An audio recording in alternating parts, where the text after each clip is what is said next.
Hello everybody, welcome to your channel Learn with Smile by Disha. Now you see, you have already learnt that things around us are either living or non-living.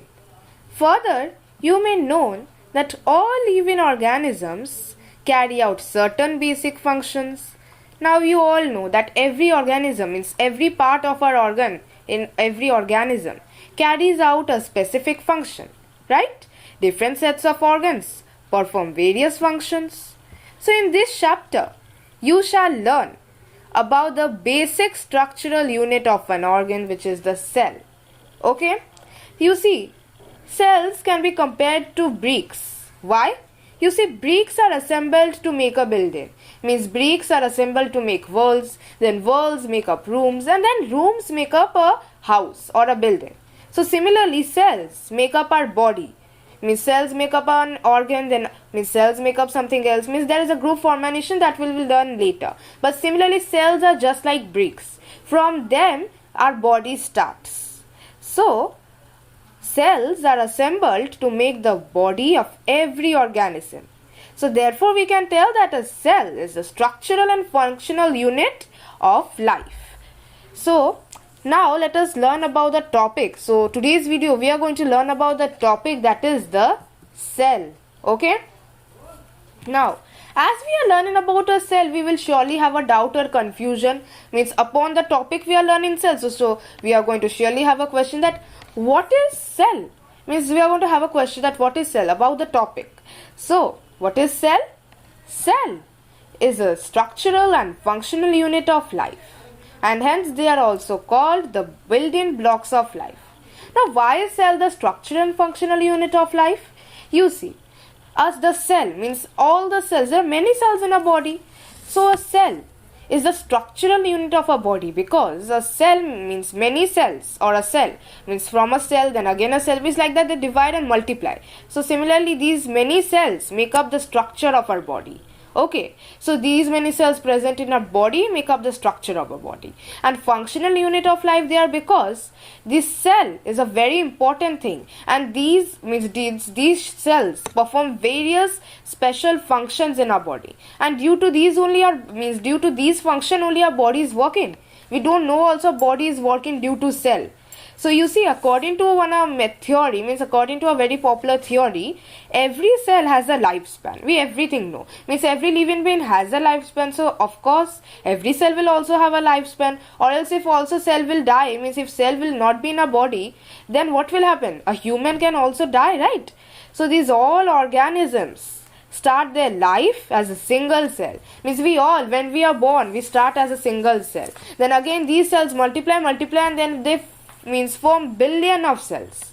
Now let me tell you a thing. That is, you see, study of animal science and study of plant science makes what? Study of plant and animal science makes biology. Then study of microbes or microorganisms makes microbiology. So similarly study of cell makes cytology. Okay.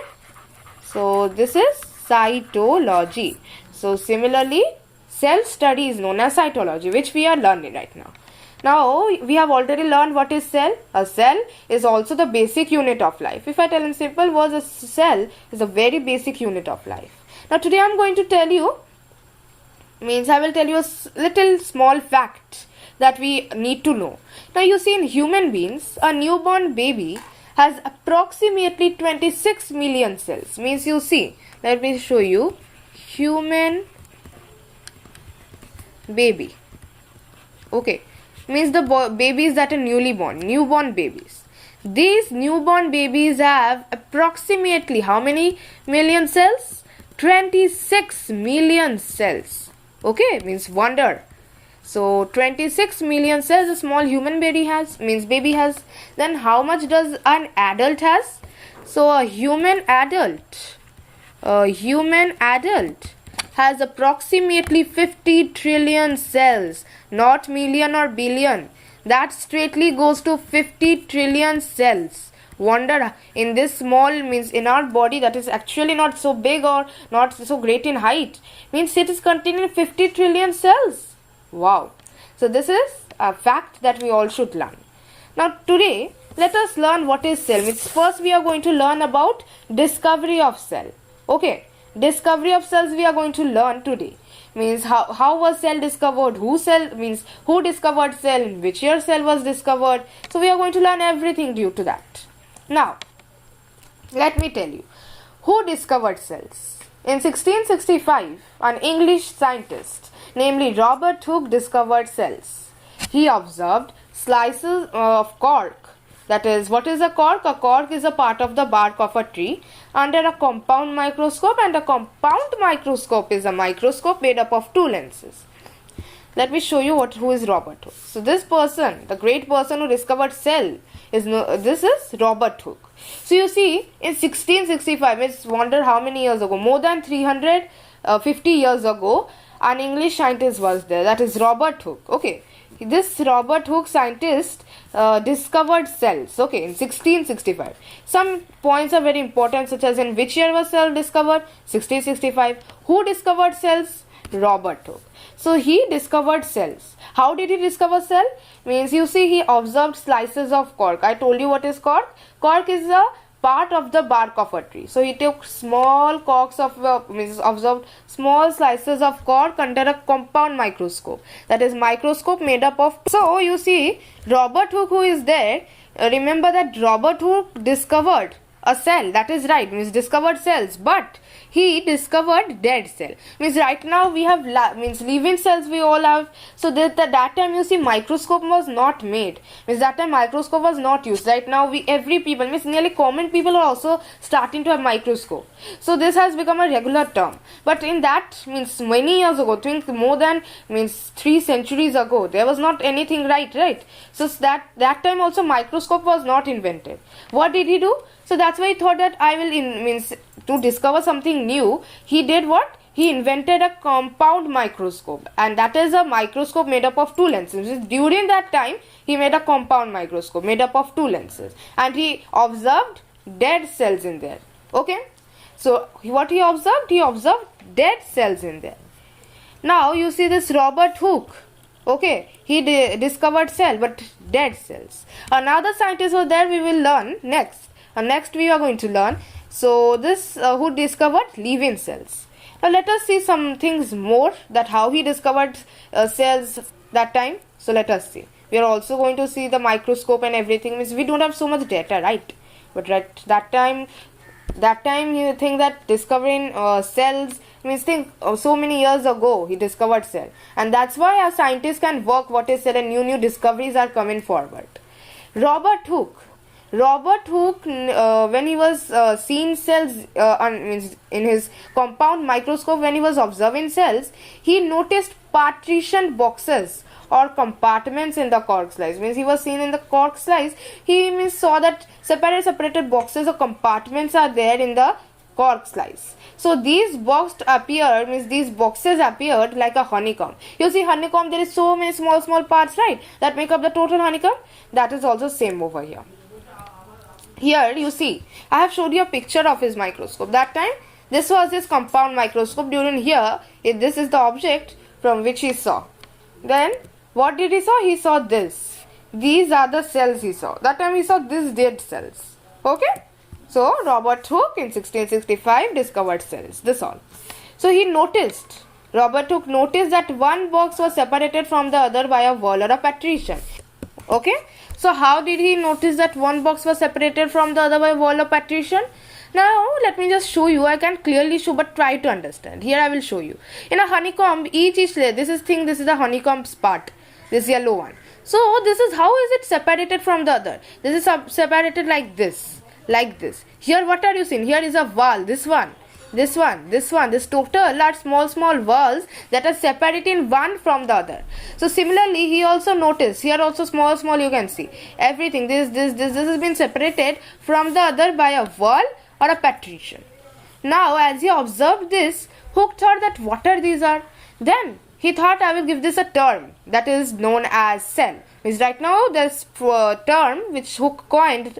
So the Hooke that time told this term, means Hooke coined the term as cell, which we are learning right now. So he told that this term is cell, and this cell is derived from cellula. Cellula is a Latin word, and in Latin it means small compartment. So from Latin only means Latin words only means in Latin there was cellular word which means small compartment. So from cellula he took the term cell. Okay. So cell means each box. It means cell means he took the word cell for each box. Here you can see each box is there. So cell, each box is one cell. Okay. Now we are going to learn about another scientist. Now you see in 1670 there was a Dutch scientist. In 1670, okay? In 1670 there was a Dutch scientist namely Antony van Leeuwenhoek. What was his name? Antony van Leeuwenhoek. This name is little strange, right? I also feel little problemsome. So Antony van Leeuwenhoek, he was a Dutch scientist who developed a single microscope that is known as single lens. Let me show you who is Antony van Leeuwenhoek. See here. This person is Antony van Leeuwenhoek. That time means after Mr. Hooke, Robert Hooke discovered cells in 1660. Okay. Now Antony van Leeuwenhoek developed a simple microscope, as I was telling. So in 1665, after 5 years Robert Hooke discovered cell, this scientist Antony van Leeuwenhoek developed a simple microscope, another microscope. Means that was a modern microscope, means not that much modern as it is today, but that time he developed such a microscope which is also being used today. So think how he developed a microscope. So that microscope is single lens one. So he discovered that means he used that single lens one microscope. Okay. So this Antony, what did he observe in that microscope? Antony observed blood cells and capillaries of a frog. So Antony observed what? Antony observed blood cells. Means that you see Robert Hooke saw cells, dead cells, but Antony van Leeuwenhoek, he saw living cells. Okay, so he saw living cells. Antony observed blood cells in capillaries of a frog. Means a frog's capillaries, in a frog's capillaries, he observed blood cells. Okay. So he was also the first to observe bacteria and protozoa.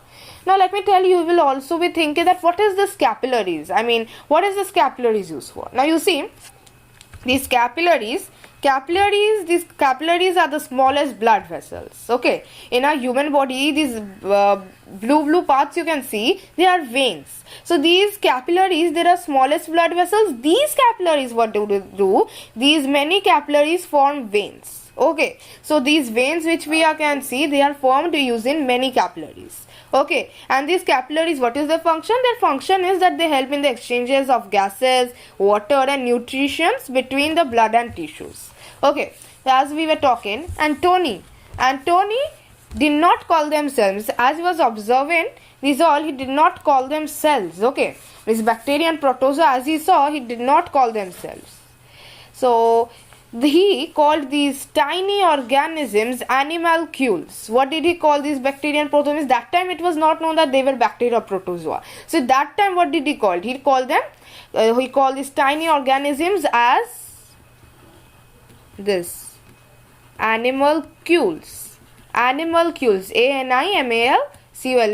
and these animalcules in today's time are known as microorganisms, and that's why Antony van Leeuwenhoek is also known as the father of microbiology.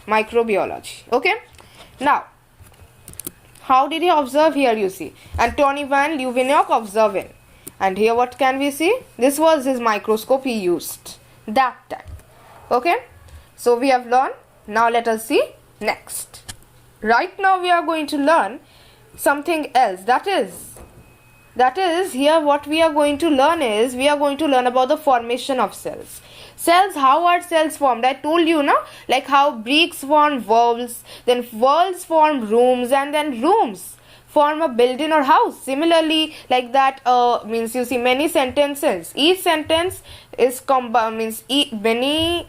each sentence are composed of words, right? Then these words are composed of what? These words are composed of letters. So similarly, cell is not like the basic unit of life. First is atom. Means atom, I think most of you know that atom is the smallest unit of life. Means cell is in a body, but atom Then atom is present in each thing. Atom is present in water, atom is present in all the things. It's a living thing, means it's present in non-living as well as living things. But cell, it is present in only living things. Okay, so that's why this is only the difference. So first, atom, what is it? It makes molecule, means many atom makes a molecule. For example, water only you see, H2O you can see. These three means water and hydrogen atoms make up a molecule. Then these molecules that are there, molecules that present are there, they make up cell. Then these cells make up tissue. They are little larger than these cells. Then these many tissues make up organ. These many tissues make up so many tissues make up a organ. Okay, we have so many organs in a body. Then these many organs, all these organs make up one organ system, that is digestive, excretory, respiratory, right? Reproductive. Now, don't think that means I was telling that organs make up an organ system. So what does that mean? You see, there are some specified organs that make up an organ system. What does that mean? For example, let us take a digestive system.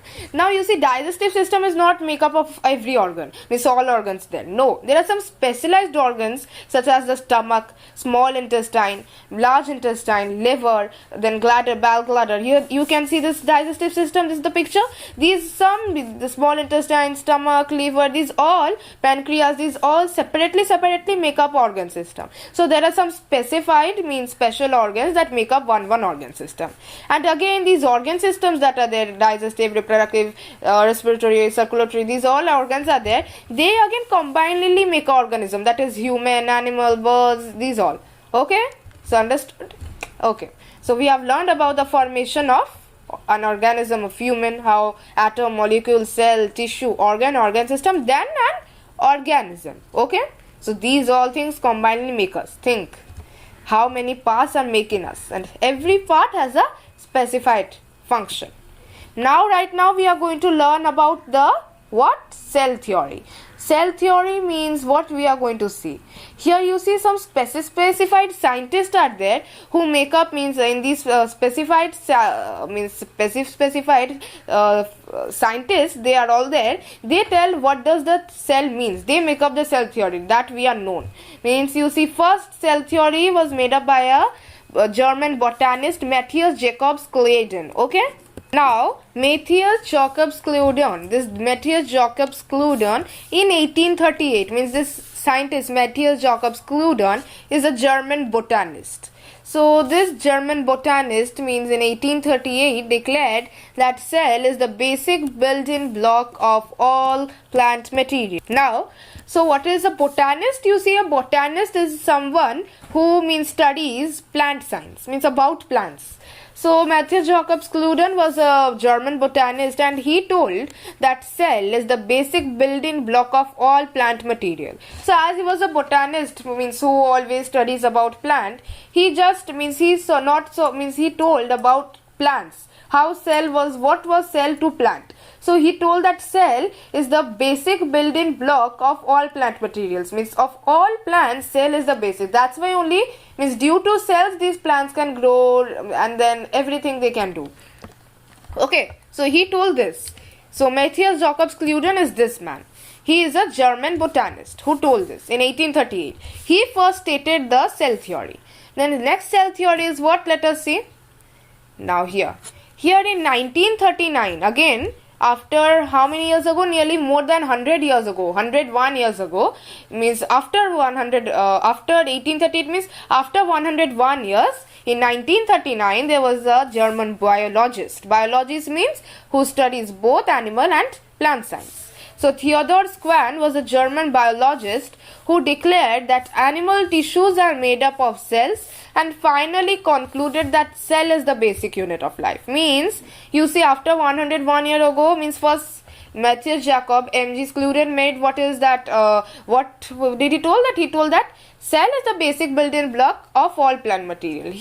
This Theodor Schwann told about animals. Okay, so he told that these animal tissues you all learned what are there? Many cells make up one tissue. So these many animal tissues are made up of cells. He told that animal tissues are made up of cells, and finally declared or announced that cell is the basic unit of life.